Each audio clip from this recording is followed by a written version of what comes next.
ने बुरे कर्म करे हों और बाद में वो अच्छे कर्म में लग जाए।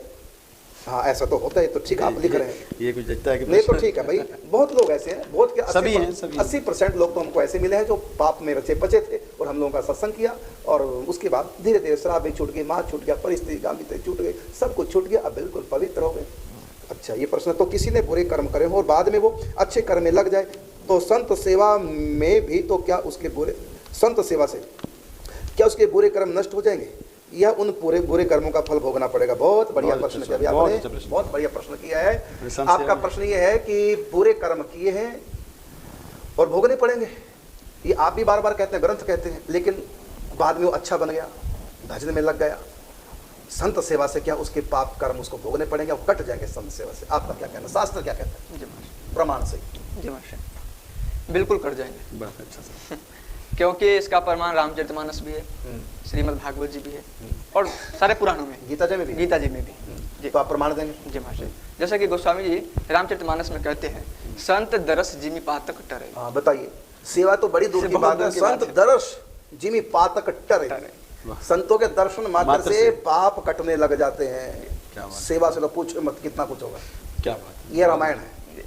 और श्रीमद् भागवत जी में तो पूरा इसी की महिमा देवर्षि नारद के चरित्र में घटित होता है। हाँ, महात्म्य प्रथम स्कंद जी, तो प्रथम स्कंद में देवर्षि नारद जी अपने बारे में जब बताते हैं, पूर्व जन्म का इतिहास बताते हैं, तो उसमें उनको भगवत प्राप्ति कैसे हुई, तो कहते हैं इसमें कारण बताते, केवल एक कारण है, वो है केवल संत सेवा।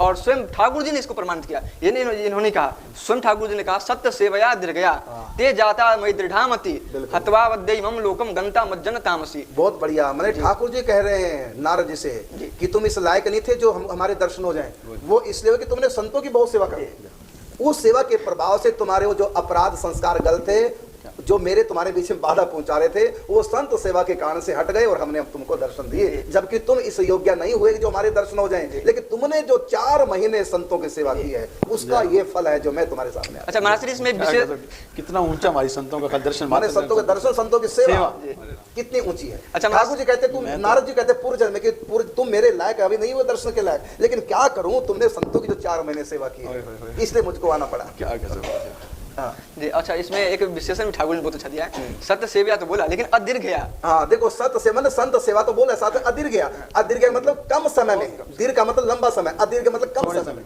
मैंने थोड़ी सी संतों की सेवा भी महान काम कर दिया, जो मेरे को सामने खड़ा कर दिया, थोड़ी सी सेवा, 4 महीने सेवा की है। ये तो महाराज जी आप हमारे तो ऐसे काट रहे हो जैसे संतों भी लगा रखा आपने। तो सही बात, बड़ी तो आप संतों के लिए तो क्या बात। और इसी बात को देखो, हमारे नानक जी पहले सब उड़पटांग काम करते, उड़पटांग खा लेते थे, पी लेते थे, सब कुछ था जी। मैं आप तो ही बता दो महाराज जी, मैं तो क्या बताऊँ, मैं दर्शकों को बताना चाहता हूँ, मैं मांसाहारी था, ड्रिंक करता था, सारे काम थे।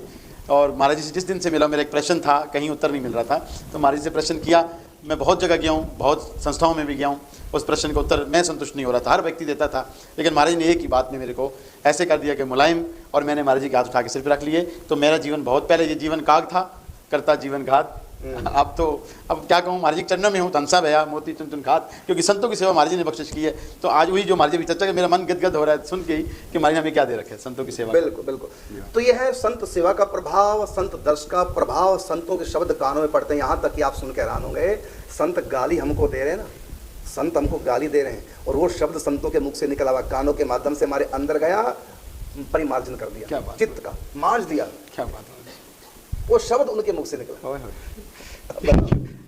कुछ इसलिए संतों ने जिनको भी श्राप दिया, जिनको भी संतों ने क्रोध में आके श्राप दिया, कोई राक्षस बन गया, कोई वृक्ष बन गया, सबको राम के दर्शन, किसी को कृष्ण के, सबको हो रहे हैं। चलो अपना कर लिया उन्होंने, श्राप दे के भी अपना कर लिया। नहीं, कारण क्या, जैसे यमल अर्जुन वृक्ष बन गए, वृक्ष बन गए, वो कुबेर के पुत्र थे, तो उनको वृक्ष किसने बनाया? भगवान देवऋषि नारद जी, श्राप देकर के देवऋषि नारद जी ने बनाया। तो संत जो बनाएंगे वो भगवान के योग्य ही बनाएंगे। क्या अब कईयों को राक्षस बना दिया, तो किसने बनाया राक्षस? संतों ने श्राप देके, तो राक्षस किसने बनाया? संतों ने। तो संत जो भी बनाएंगे भगवान को उनके पास आना पड़ेगा, चाहे राक्षस क्यों, संतों ने बनाया ना। गोस्वामी जी ने स्टैम्प किसकी लगी हुई? गोस्वामी जी ने सिद्धांत तो कर दिया है, संत से ना होई कार्य, संत से होई ना कार्य हानि, कभी भी उनसे हानि नहीं हो सकती। एक कथा आती है, एक दंपति थे, चौथापन आने को हुआ, लेकिन घर में कोई संतान नहीं। देव ऋषि नारद जी आए, एकांत में उनको भजन चिंतन करते देखकर क्या काश मार्ग से उतर पड़े। और देखा बहुत भजन चिंतन करने वाले, प्रसन्न होकर बोले कोई इच्छा है आपकी? क्या बात। कहता इच्छा तो है एक, बस क्या? कोई हमारी वंश परंपरा चल जाती, संतान नहीं है और कोई कामना नहीं, एक वंश परंपरा। सब गृहस्थों के मन में इच्छा होती है हमारी वंश परंपरा चले। तो नारद जी ने सोचा भगवान कितने ऊंचे भक्त एकांत में भजन चिंतन कर रहे हैं, तो जरा मैं जाके पूछता हूँ। तो उन्होंने कहा भाई तुम्हारी संतति आगे नहीं बढ़ रही है, तो उसका कारण क्या है और बढ़ेगी कि नहीं बढ़ेगी, मैं भगवान से पूछ के बताऊंगा। वैकुंठ गए। अच्छा। भगवान ने कहा नारद जी की बात सुनकर, उनको इस जन्म में संतान होने वाली है नहीं, पूर्व जन्मों का प्रारब्ध भगवान ने स्वयं कह दिया। हाँ, इस जन्म में नहीं होगी। नारद जी को वापस आना पड़ा बताने के लिए, दुखी हृदय से कहा कि आपके इस जन्म में कोई संतान नहीं। फिर उन्होंने कहा हम जो भजन कर रहे हैं इसका लाभ होगा कि भजन से भगवान मिलता है, तुम्हारा उद्धार हो जाएगा, ये लाभ। ठीक है, फिर उद्धार ही से हम अपना उद्धार करेंगे। उद्धार तो होगा ना, जन्मन से मुक्ति तो मिलेगी। भजन करते नारद जी चले गए। 8, 10, 12 सालों के बाद नारद जी के मन में आया, देखता उनकी स्थिति क्या। जब देखा तो वहां बच्चे खेल रहे हैं। नारद जी ने चहल पहल देखी, छोटा बच्चा पे बड़ा 2 साल बड़ा, 3 साल बड़ा, 7, 8 बच्चे देखे और उनसे पूछ रहे महाराज ये आपकी आश्रम में बच्चे किसके? कहा महाराज जी तो आपकी कृपा से हुए हैं। कहते मेरी कृपा से कैसे? कहते हो गई बस, अब कृपा संतों की क्या। नारद जी को बड़ा क्रोध आया। तो भगवान ने ऐसे देने उनसे कुछ कहा नहीं, सीधे गए वैकुंठ, देहूं श्राप की मरियहूं जाई, जगत मोर उपहास कराई, परकत अधर कोप मनमाई, शब्दी चले कमलापति पाई। वैकुंठ गए गुस्सा करने के लिए कि झूठ मुझसे बोलवाना था, मुझसे कहलवा दिया कि जन्म में संतान नहीं होगी और उनको 7 बच्चे दे दिए। देनी तो मेरे को कहते थे, देनी है दे देते। तो मेरा अपमान कराया, मैं मिलता हूँ आपको अपमान। क्रोध में जा रहे थे और जो ही क्रोध में वैकुंठ पहुंचे, भगवान सिर पकड़ के बैठे। नारद जी का गुस्सा ठंडा, प्रभु क्या होता? तो सिर में दर्द हो रहा है। क्यों हो रहा दर्द? कहता है यदि कोई भगत अपना कलेजा काट के मुझको दे दे, ऐसा कोई मेरा प्रेमी भगत हो ना, जो कलेजा भी काट के मुझको दे दो, बस वो मेरे दर्द की दवाई है। नारद जी ने कहा देखता हूँ प्रभु आपके तो 1 से 1 दीवाने पड़े हैं, कलेजा क्या पूरा जीवन आपके अर्पण कर दे। नारद जी से कहा ठाकुर जी ने तुम ही दे दो। नारद जी ने कहा प्रभु मुझको तो बहुत कुछ करना है, मेरी तो बड़ी जिम्मेदारी है, भक्ति का प्रचार करना है। तो ठीक है, तो औरों से दिलवा दो कि भगत। हाँ बहुत भगत आपके पड़े, जाओ। फिर नारद जी गए, जो भी बाबा लोग भजन कर रहे थे, गृहस्थी भजन कर रहे थे, एक एक करके सबके पास गए, पूरी बात बताई, सबने मना कर दिया, कलेजा काट के कोई ना दे। अंत में एक बाबा जी के पास गए, लास्ट में पूरी बात बताई कि भगवान नारायण को समय तुम्हारी बलि चाहिए, बोलो यदि तुम सच्चा प्रेम करते हो भगवान ने तो अपना कलेजा काट के दे सकते हो। वो बात है कि जब नारद जी गए तो संत ने पूछा कि महाराज आपके हाथ में बीड़ा नहीं है? नारद जी से पूछा संत ने, ये चाकू कैसे है? अच्छा उन्हें चाकू डाला। हाँ कलेजा काट, ये चाकू कैसे? कहते फिर पूरी बात बताई। तो नारद जी ने कहा, नारद जी से कहा कि चाकू मुझको दीजिए। वो चाकू लिया, नारद जी को लगा कि अच्छा ग्राहक मिल गया, जो चाहता था मैं, ये कलेजा काट के देगा। उसने लिया और जो ही लगा कलेजे में मारने, ठाकुर जी के लिए कलेजा काट के देना, जो ही कलेजे पे लगा मारने, स्वयं ठाकुर जी प्रकट हो गए, हाथ पकड़ लिया, रुको। नारद जी ने कहा प्रभु आप अब कैसे ठीक हो गए हैं? आप तो सिर पकड़े बैठे वैकुंठ में। कहते हैं कि मेरा नाटक था तेरे क्रोध से बचने के लिए और तुमको कुछ उपदेश करने के लिए। ये तो मेरा नाटक था। दरअसल क्या, वो जो बच्चे जो उनके 7 बच्चे जो हुए हैं, 7 बच्चे, वो मैंने नहीं दिए, इस बाबा जी ने दिए। क्या बात है, इसने दिए बच्चे, आशीर्वाद। ये तुम्हारी तरह एक दिन गए उनके यहाँ पर, 7 पूड़ियां खा के बोले, यही बाबा जी उन गृहस्थों से 7 पूड़ी खा के बोले कोई इच्छा का महाराज संतान हो जाए। कहा ठीक है, तुमने 7 पूड़ियां खिलाई, जब तुम्हारे 7 संतान हो। इन्होंने दिए, मैंने नहीं दिए। संत इन्होंने, आपने तो कहा उनके भाग्य में नहीं, कर्म में नहीं है। तो कहा तो मेरा लेख है ना लिखा हुआ जो उनके कर्म में नहीं। लेकिन मोर वचन चाहे पड़ जाए फीका, लेकिन संत वचन पत्थर की लीका।